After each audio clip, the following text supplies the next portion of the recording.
एक सच्चाई जो जंगल ने सिखाई बहुत समय पहले की बात है। एक घना जंगल था जहां पेड़ पौधे हरे भरे थे और पक्षियों की चहचहाहट हर सुबह जीवन को संगीत देती थी। इसी जंगल के किनारे एक शांत सा गांव था। वहां एक किसान अपने छोटे से परिवार के साथ रहता था, उसकी पत्नी, एक नन्ही बच्ची और उनका पालतू नेवला। किसान के घर के पास ही एक बिल था जिसमें एक खतरनाक सांप रहता था। सांप बहुत चालाक और घमंडी था। उसे लगता था कि जंगल का असली राजा वही है। वह चुपचाप गांव की तरफ रेंगता रहता और मौका मिलते ही छोटे जीवों को अपना शिकार बना लेता। नेवला बहुत बहादुर था। वह किसान की बेटी से बहुत प्यार करता था। जब वह बच्ची आंगन में खेलती तो नेवला हमेशा पास बैठा उसकी रखवाली करता। एक दिन किसान और उसकी पत्नी खेत पर गए हुए थे। घर में सिर्फ बच्ची और नेवला थे। बच्ची झूले पर झूल रही थी और नेवला वहीं पास लेटा हुआ था।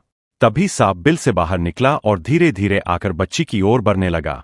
उसकी आंखों में लालसा थी और फन कांप रहा था। नेवले की नजर तुरंत सांप पर पड़ी। वह समझ गया कि खतरा बहुत बड़ा है, लेकिन बिना एक पल गवाए नेवला बच्ची और सांप के बीच आकर खड़ा हो गया। नेवले और सांप के बीच भयंकर लड़ाई हुई। सांप फुफकारता रहा और नेवला गुर्राता रहा। बच्ची डर के मारे चुप हो गई। कई बार सांप ने वार किया, लेकिन नेवला फुर्ती से बचता रहा। आखिरकार नेवले ने सांप के फन पर जोरदार झपट्टा मारा और उसे धर दबोचा। थोड़ी देर में सांप मर गया। नेवला लहूलुहान हो गया था, लेकिन वह बच्ची के पास जाकर बैठ गया, जैसे कह रहा हो अब कोई खतरा नहीं है।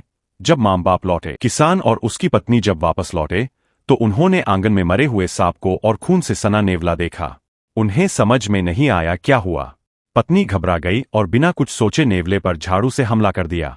नेवला पीछे हट गया, लेकिन उसकी आंखों में दुहक था।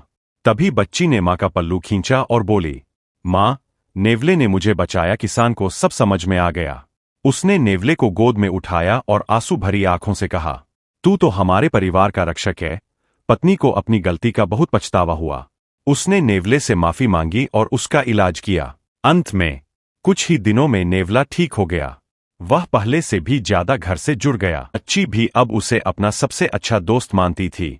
और उस दिन के बाद से किसान के घर के आसपास कोई सांप नहीं फटका, क्योंकि सबको पता था यहां एक नेवला रहता है जो जान की बाजी लगाकर भी अपनों की रक्षा करता है। तो दोस्तों, इस कहानी से हमें यह सीख मिलती है कि कभी किसी को उसके कर्म जाने बिना दोषी न ठहराएं। अच्छे रक्षक हमेशा चुपचाप काम करते हैं और असली बहादुरी शब्दों में नहीं, कर्मों में होती है। दोस्त, कहानी अच्छी लगी तुम वीडियो को लाइक करें और कमेंट में जरूर बताएं आपको कैसे कहानी पसंद है।